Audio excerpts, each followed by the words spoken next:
Well, welcome everyone to Crisis Intervention and Communications Elements. My name is Harold Turner. I'm the Executive Director of NAMI Urban Los Angeles and also a board member on the NAMI California Board of Directors. Now to our introductions. The Crisis Intervention Training Unit coordinates and is responsible for various crisis intervention training to both uniformed and ununiformed members of the California Highway Patrol and allied agency personnel. The CITU is responsible for the necessary departmental leadership, training, and facilitation to empower officers to provide services to individuals with a mental health disorder or those who are in crisis. Because law enforcement officers are generally the first ones called to work with those in crisis, it's imperative that officers understand the issues that people in crisis may be experiencing as a result of their mental illness. So today, Robert Bonnett and Stehanie Bennett and Officer Levi Pace will be with us today. And Robert and his co-presenters will discuss crisis intervention training provided to officers with the goal of receiving community feedback and understanding. Okay. So with that, I'm going to turn it over to the team, I believe to Officer Stehanie Bennett. Thanks so much, Harold. All right, hello, everybody. Looks like you guys can all see this, hopefully, my PowerPoint up. So you gave a really good introduction to what our unit does, and just gonna kind of give you a little bit of background on me first. My name's Stehanie Benton. I've been on since 2016 here with the CHP, and just a little bit of background with me. I broke in over in the Bay Area in Redwood City, and a very special area for me because that's where I learned how to do the job, and broke in there and had a lot of different experiences, just learning how to do the job and getting everything under my belt. I worked with some great people, and in the Bay Area, there's a lot of homeless, a large homeless population. So from the very beginning of my career, I started off working very closely with them and learned a lot. I bring a lot of personal experience when it comes to the crisis intervention training unit. I have a lot of personal connection to mental illness in my family and friends and even coworkers. I've had some very special circumstances that I'll talk about a little bit here in a few minutes. But first of all, when I came over to this unit, all of us, I could speak for the other two officers in the unit as well, we came over because we want to break that stigma on talking about mental illness and break the stigma of just being able to talk about it and realize that it's a human thing, and we all share very personal connections to mental illness and people in crisis. So we're here to help train cadets and new officers and even allied agencies and officers that have been on for longer. We want to train them on some communication techniques, de-escalation techniques, indicators on people exhibiting signs of possibly mental illness or people who are in crisis. We try to give them all the tools necessary from the very beginning, from when they're a cadet on, throughout their career to make them successful and hopefully establish a better communication with the public when it comes to that. Now, we used to be called the Mental Illness Response Program several years ago, and we recently, over the last few years, changed to the Crisis Intervention Training Unit, and we actually are partnered now with the Office of Employee Safety and Assistance. So I'm also a peer support member. So we not only deal with officers dealing with the public, people in crisis, people that may be suffering from mental illness, but also our own employees and their mental health. So it's a I'm very fortunate to be in this unit and to have hopefully be able to share the perspective with all of you on some of what we do. So let's get started just on our goals today. I'm just going to briefly go over the CHP training. And you guys, if you have any questions as we go, please write them down. I'd be happy to answer any questions on anything I talk about today. Or if you want me to share something, if we have time, I'll try to go over that with you. So I'll go over our CHP training and then kind of the mental health overview of just the basics that we like to touch on from cadet training to officer training, and also the ongoing training throughout an officer's career. And then some of the communication and verbal de-escalation skills that we teach our cadets and officers. A lot of people ask questions about this, and I'll give you a quick insight on some of the things we talk about. So the overview, I'll just talk about stigma, kind of how we're breaking that stigma down. Hopefully over the years, it's a lot better than it was before, but we still have more work to do. Some of the communication tools, like I said, that we give our officers. I'll even talk a little bit about stress in all of us as a whole and how we kind of deal with it. And it really helps with talking to somebody who is struggling, because a lot of times when we contact somebody who's struggling with a mental illness, it's because there's also some kind of crisis going on very, very often. We'll talk about different neurological disorders. I'll just briefly go over, we try to give a little bit of overview on everything we can to cadets and newer officers, and mental health conditions, some of the indicators that we have them look for to maybe change our approach to certain situations, and the scenario training that we do. So to start off training, I'll spend a little bit of time on this. We start off in the academy. We teach LD 37, which is people with disabilities, and it's 18 hours is how much we have with the cadets. We meet them usually midway through the academy, and when we get them, we are teaching them almost every day till we get through all the training. It's usually broken up. The academy class is broken up at least in half or even in thirds, so we get to teach this in a more intimate setting, and we go over everything with them from the basics of laws and for disabilities, the ADA. We talk about mental illness. We talk about 5150 welfare and institutions codes, and kind of the laws, breaking that down. What constitutes taking somebody on a involuntary hold or just offering resources.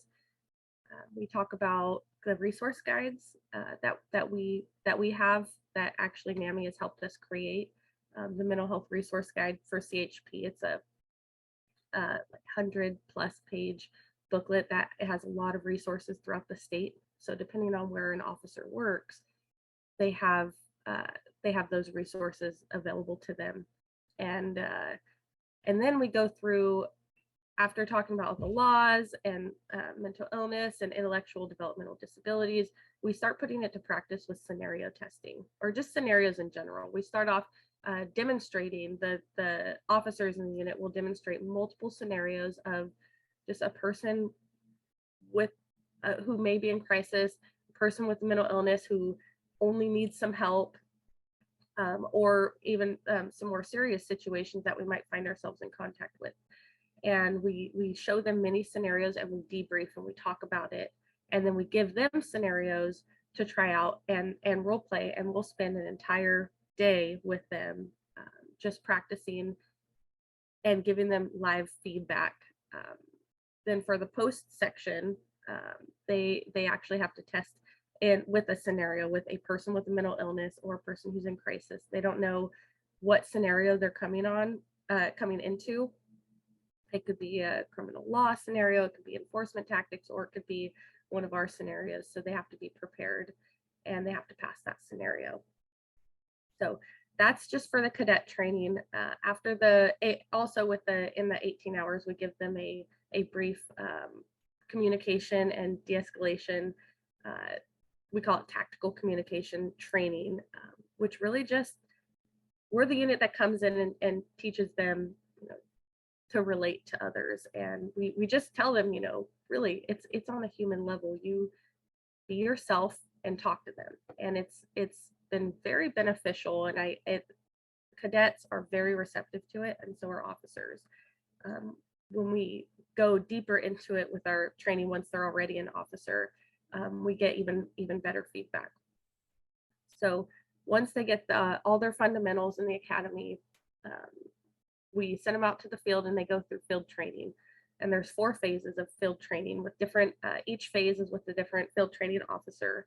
And that's where they get to apply the things they learned, the textbook things, the scenarios they've done in a controlled environment. They actually get to go out with a training officer and put those things to practice.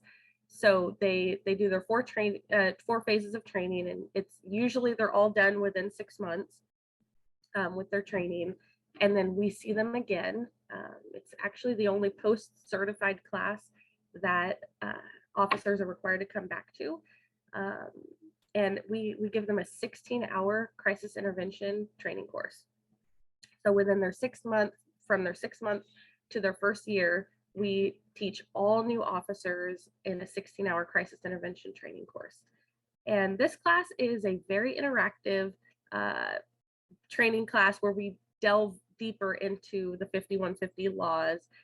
We talk about experiences that the officers have now had since being, through training and being on their own as an officer in all areas throughout the state. And we have a force options simulator that we use for scenarios. So basically the way it's set up is we talk a lot about the culture of law enforcement and policing and how it's kind of shifted over the years. And we talk a lot about public expectations and what we can do to be better for our communities. And we talk about struggles and also successes that we've had. And it's always a really good, thoughtful part of the class. And then we start talking about personal connection, which I'll get into a little bit more in the next slide.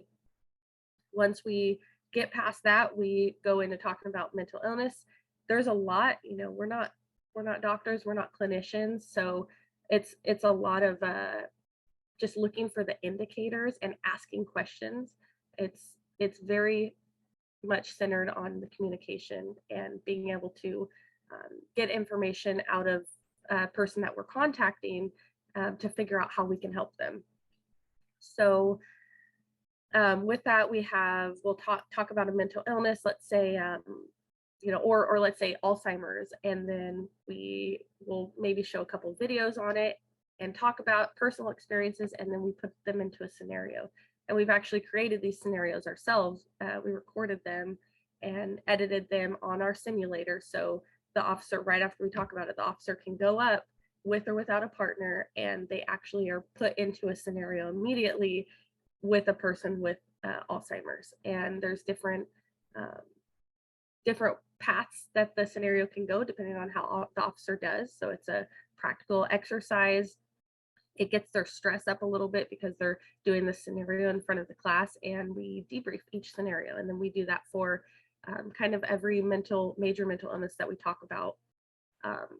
And we even have one with somebody with autism, and we have one, with someone with schizophrenia, and they really like having that immediate application right after talking about it. So after that course, that's a 16-hour course. Like I said, all officers do it. We have a lot of allied agencies that come do it. They come to our class, it's open. We've got great feedback from it. With the allieds that come in, a lot of times they're looking to fulfill certain training that they're required to do, and this goes above and beyond for the training they need. And so with that, we've done an annual crisis intervention refresher. And what this is, it's an online refresher that we update regularly, and they're required to do that annually just to stay up on everything. If you guys have any questions about training, just let me know at the end. I'll give plenty of time to answer any questions. So let's move on to talking about stigma. So we feel it's very important to break the stigma of just talking about mental illness. It's okay to talk about it. And it's kind of hard with law enforcement to say that. There's kind of a stigma around it, right? So what we do in our unit is I'll tell you right now, I have a lot of personal connections with people with mental illness and people who've been in crisis. So I have a family that has committed suicide, and an uncle who was schizophrenic for many years, and from a very young age, I didn't see schizophrenia as something that was scary. It was something that my uncle had, and it was explained as a very not normal, but it was a very much a okay thing. There wasn't a stigma with mental illnesses growing up with me, like I think there is in the community sometimes. So with that, I've had friends that struggle from depression and family, and as a peer, we see a lot of mental illness from our non-uniformed and uniformed, and we see it in the field all the time. And it's something that is, if we're okay with talking about it and asking about it and sharing our personal experiences, we can be more empathetic and compassionate to the communities that we serve, which is the goal. So a big thing is, from the cadets to the officers to anytime we have an open ear for training, we talk about being okay with talking about it and asking questions, because there's no need to have that stigma. We're all human, and 1 in 4 people suffer from a mental illness at some point in their lifetime. So again, when we talk about it, I always get very good responses from the officers that we teach. And in the beginning, we'll say, how many people have a personal connection to mental illness? And a certain number of people will raise their hands, and by the end of us sharing our personal experiences, everybody can raise their hands. So I think we have a long way to go, but we're doing a really good job of at least talking about it now. And being a peer, it's something I'm very grateful to be a part of that program, because it helps break the stigma from inside as well, to make sure everybody's good. Yeah. All right. Moving on here. So some of the things we talk about in our training is the acquired neurological disorders, and I'll go over these fairly quickly. So for neurological disorders, a big one we see in the field that we talk about a lot is dementia and Alzheimer's. And these a lot of times are things that officers aren't going to see maybe for a while in their career, or they might be in an area where they see it all the time.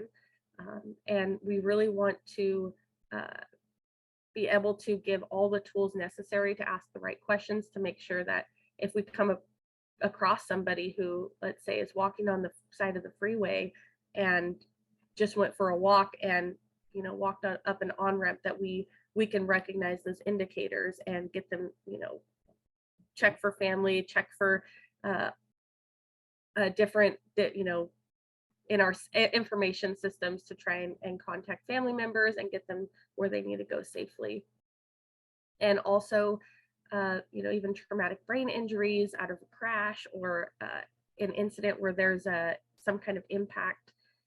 It's something that we definitely want officers to be able to recognize. So if somebody's acting a certain way, they say, okay, this is checking these boxes of indicators, maybe there's something else going on here.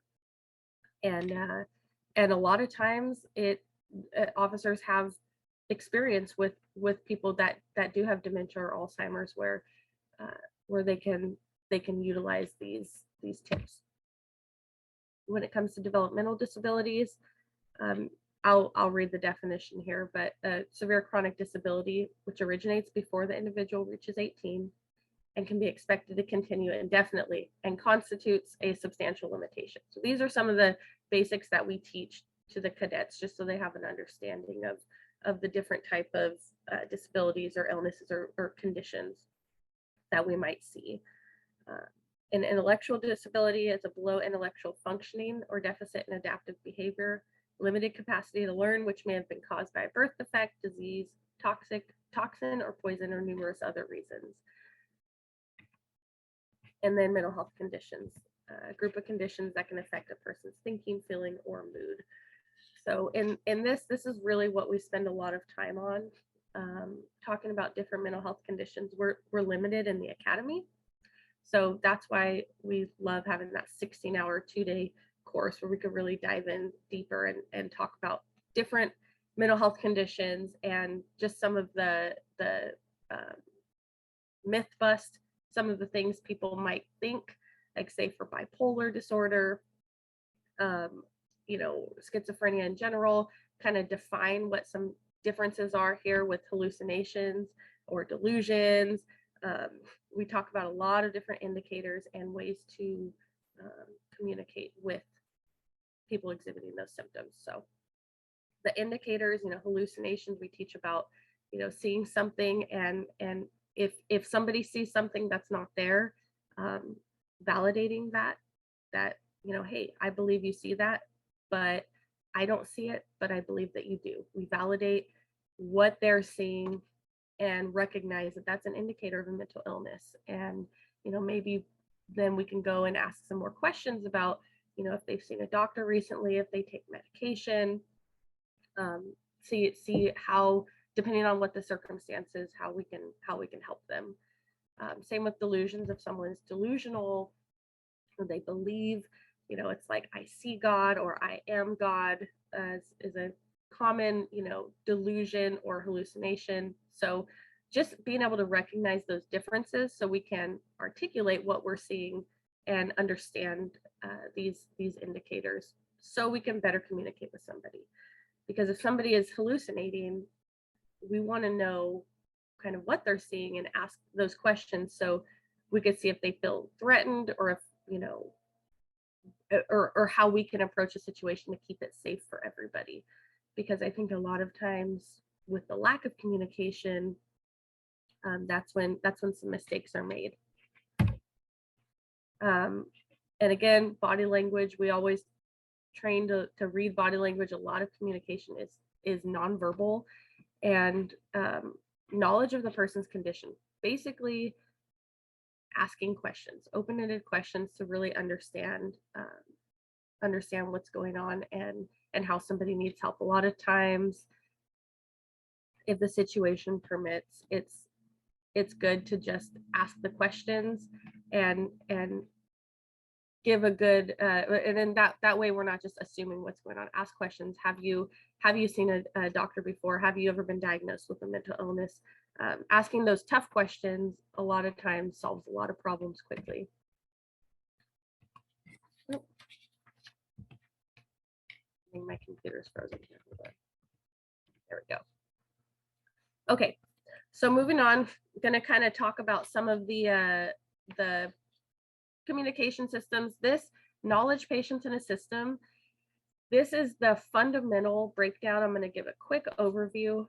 This is our approach to how to get from point A to point B in any given situation. So a lot of times, as law enforcement, we're put in positions where we're put in situations where we don't really know. We're kind of behind the 8 ball. We don't really know what we're walking into.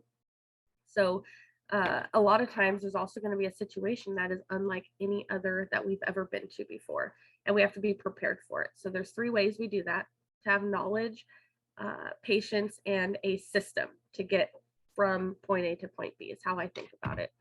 For knowledge, It's an understanding of the existing circumstances, so knowing what's going on, the present task or duty, what needs to happen, were we called out to something, did we come upon something, did somebody call us for help, what is it that they need, is there any safety concerns, what's the risks associated with the situation, and then what actions are needed to accomplish the mission. That also includes knowing laws, knowing like local, federal, knowing state laws, and knowing also our departmental policy as well. And also knowing what resources you have in your area. And we really make that a big push in everyone's area to know your resources. The more contacts you have, the more resources you have where they know you, the more help we can get when somebody needs it. For patients, our definition is the capacity to accept or tolerate delay, trouble, or suffering without getting angry or upset. Basically, patients can happen in a dynamic situation or a static situation. Patience comes from within, and it is basically keeping that cool, level head and helping others to do the same. System is a set of principles or procedures according to which something's done, an organized structure or method to accomplish a mission. So with this, I'll give you guys a few of the systems that we teach our officers. We have 3 different communication systems I'll go over with you guys, just to kind of show you how we try and give that roadmap for officers when it comes to communication. But first, let's talk a little bit about physiology, and then we'll get into the communication. So I love talking about this. This is a really fun chart here. So what happens? I don't have participation from you all, but I'll try my best here. When predictability is low, what happens when predictability is low? Something catches you off guard. So I want everyone to think of a time in your life where you were really stressed out or really scared. I've had examples come up before of, I was out for a walk or out for a jog, and a dog came running up, a German Shepherd from across the park, and was running up to me full speed. That's a time where your predictability is going to be low and your stress is going to be high, right? Another common example is, think of wherever you work, your boss or your boss's boss calls you into their office and says, I need to talk, and closes the door. We need to talk. Or you get a call to come into the boss's office because they need to talk to you about something. Think about where your stress would be with that. A lot of times for officers, it's a traffic collision, at least for us, right? We're CHP. And there's a traffic collision blocking all lanes with unknown on injuries, unknown how many vehicles are involved. And that's stressful for us because, we want to get there quick, and we want to know as much information as we can, and we have no information. So think of that time. Think of even a time you had a stomach pain, and you go online and you look it up, and you look up on WebMD, and it says, you have an ulcer, or, you need to go to the hospital emergency room immediately, and it's really just gas. Like, think of these situations where your predictability is low and your stress goes up. So you don't know what to expect. So when your predictability goes down, your stress goes up. When you don't know what's going to happen next, the human fundamental thing that happens in our brains, your stress goes up. And some of the things that happen are physical, and some of them are mental. So of the physical things that happen, you start, sweaty palms, your heart rate increases, your breathing increases. Some of the other things, your vision narrows, and the tunnel vision. Some people get that auditory exclusion. Some people hear really well, or time slows down, or time fast forwards. So whatever it is physically, mentally, something else also happens. Kind of that prefrontal cortex, that the thinking part of your brain, tends to shut off when you're really stressed out, and it goes to the amygdala, basically your primal brain, and it's that fight or flight. part of the brain. And what we talk about in our training and all the time is being able to turn that primal brain off and keep your thinking in the prefrontal cortex. And there's a lot of reasons for that, but the biggest one is because it keeps you able to think and react appropriately. Because when your stress is up, when your heart rate's up and your breathing's up and your blood pressure's up and you're stressed out and you don't know what to expect, your cognition goes down. And when your cognition goes down and your thinking is back in that primal side of the brain, you're unable to make the same decisions you'd make if you weren't stressed out. So think of a time, you were stressed out, and think of that person running from the dog, maybe tripping or just overly clumsy. It's that those fine motor skills you lose, but you keep your gross motor skills. So cognition goes down, and that's when mistakes occur.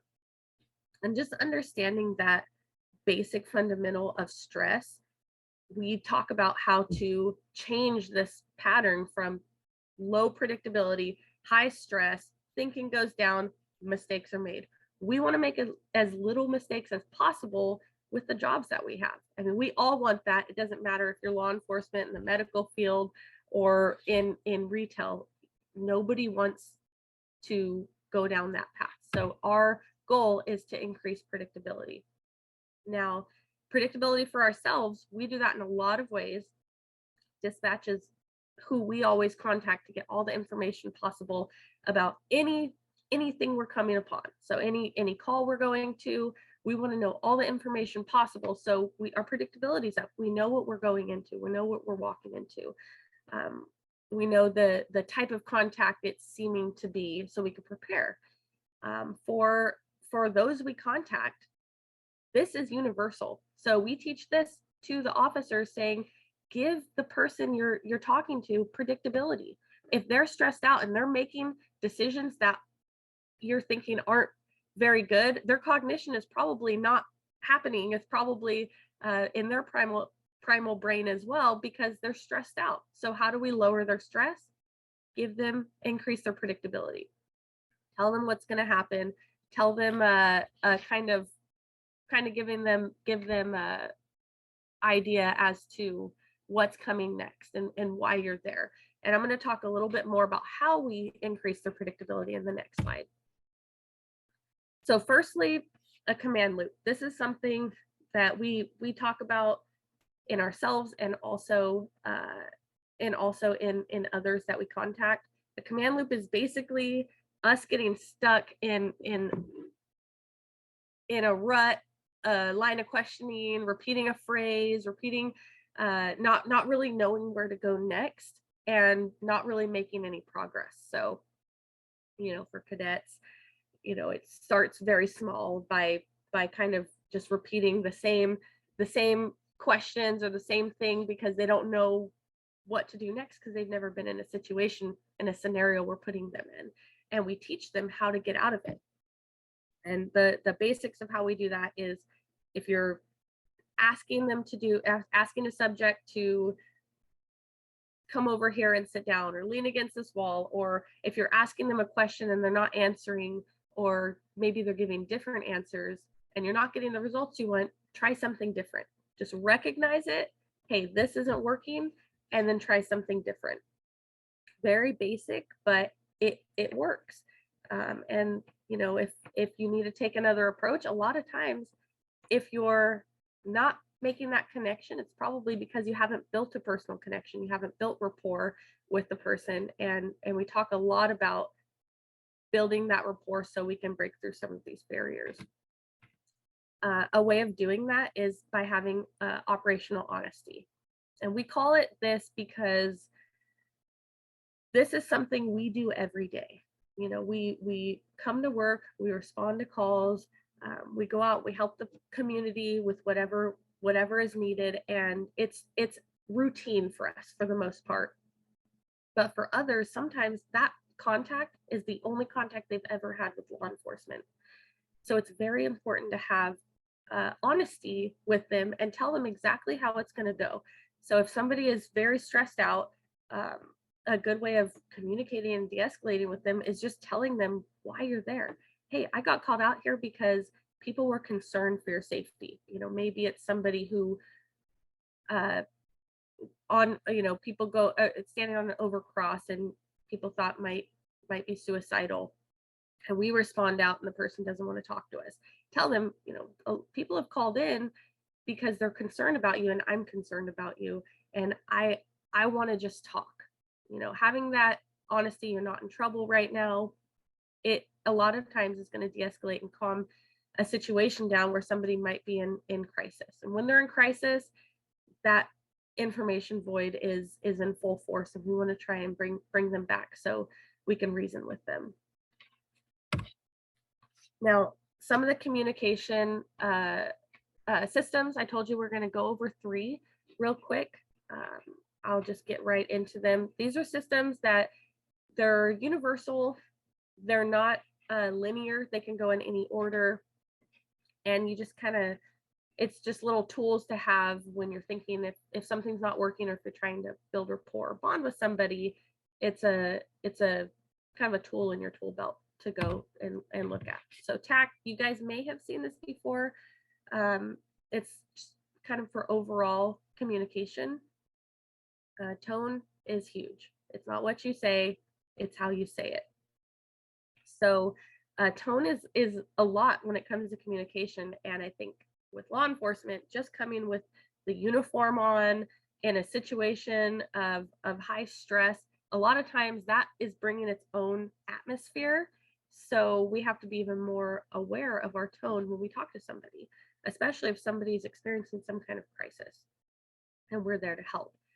We might not even realize it, but the lights, if there's fire trucks on scene, if there's patrol cars and all of that, it can definitely affect communication if you're not paying attention to it. So tone of voice, the way we talk to somebody, the atmosphere, thinking about the lights and sirens. If we don't need them, don't use them. Also, just being aware of how many people are talking to a person at a time, how many people are around, respecting a conversation so multiple people aren't talking at the same time to a person is very big. And for communication here, the biggest part is active listening. So just having that ability to listen to hear instead of listening to talk is really big. And then time. For time, we say, as long as officer safety is not, that's always our number one, making sure the officers and the public are safe. But if time is on the side of the officer, don't be the one to take away time. If you can take your time, if you can take a person to a quieter place and kind of slow things down, that's what we want to do if time permits. ABC 3, this one is my favorite. It's assess, bond, and control. The 3 is to control yourself, control that scene, and the subject. And for the subject, it's just getting whatever our goal is for our goal is voluntary cooperation. And we always want to talk to the person and come to an understanding and have that rapport built. So for assess, we assess the scene, we assess the situation, we learn everything we can to increase our predictability. Make sure the scene is safe, or as safe as we can make it. So let's say it is a person standing on an overcrossing, we want to close down the roadway. We want to hopefully close down the road down below just to make everything as safe as we can. We stage our emergency personnel and we want to start bonding with the person. And by bonding, tell them your name, ask their name, build rapport, find common interests. It's what we do as humans every single day. But it's really important to remember when a person's in crisis that it's even that much more important to show that empathy and connect with somebody in a relatively short period of time to see what we can do to help them and get compliance. So and their cooperation, because it's so often that we contact people and they need some kind of help that we can provide for them, and we just need that communication to get us from point A to point B.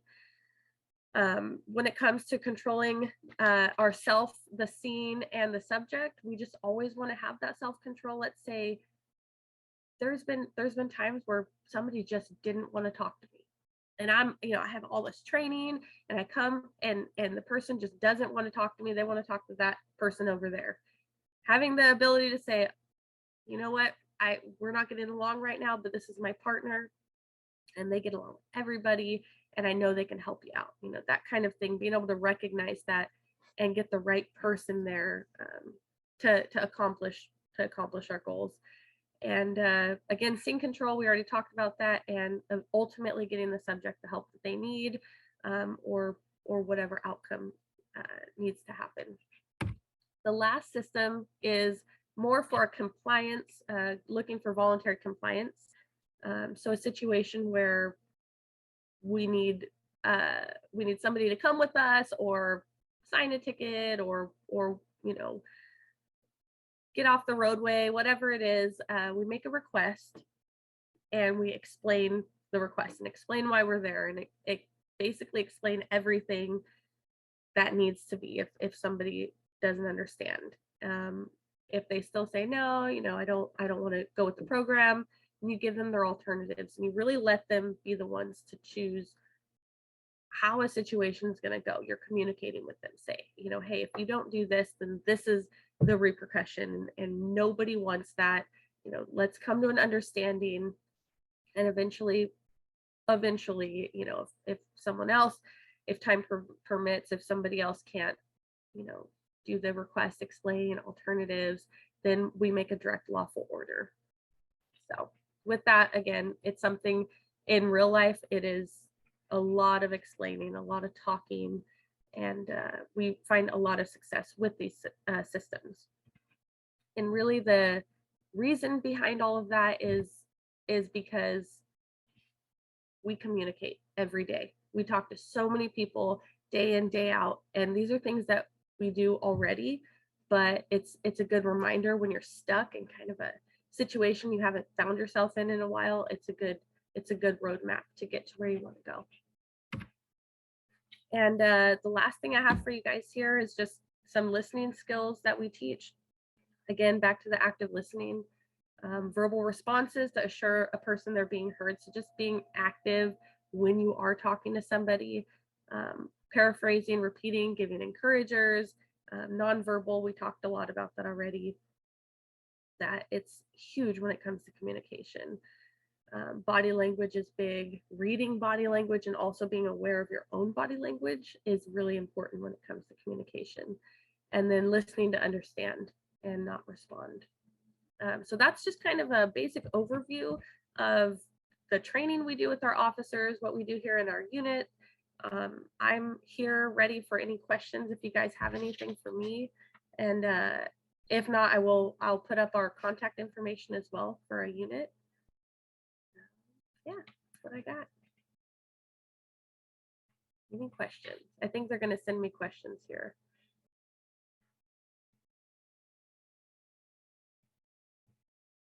And here's our contact.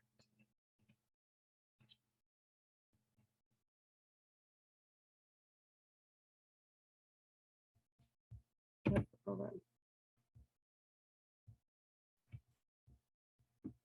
Stephanie, our board of director, Harold Turner, will be reading the questions that are in the chat. Oh, okay. Yeah, actually, I already read them, but I probably should have gotten off mute first. But, okay, let me go ahead to our chat box, and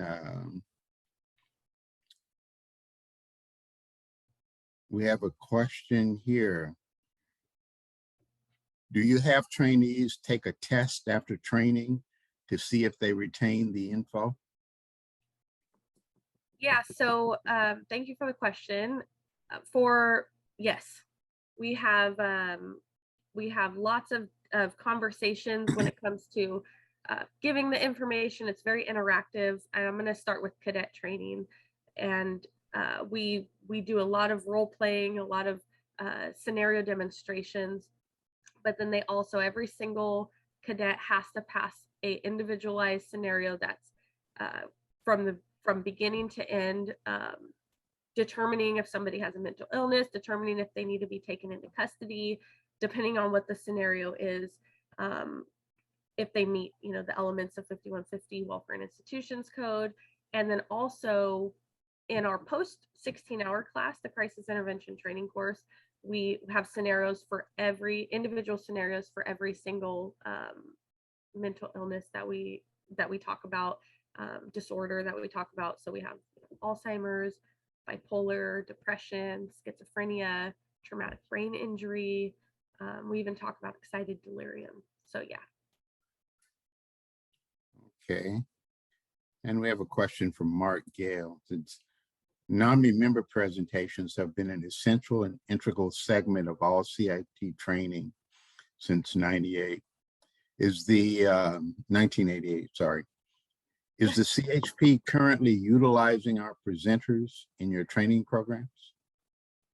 For NAMI member presentations, not that I'm aware of. Our training is all agency specific, and we are, post-certified, and our training is just through our unit as of now. Okay, next question. Are local peace officers trained this way? And this question comes from Rodney in Los Angeles. Okay, so this is CHP specific, but there are requirements for mental health training, and there's SB 11, SB 29. There's some penal code sections through legislation that have been developed and implemented. So every law enforcement agency has some version of this training. This is just what we do specifically, but there is a requirement in California for every law enforcement agency to have there is a minimum requirement. Ours is a bit, we do a bit more than what's required, but everyone should have that basic training. Okay. Next question comes from Elizabeth Vera. Is there a version of this training for homeless housing services providers? In overview?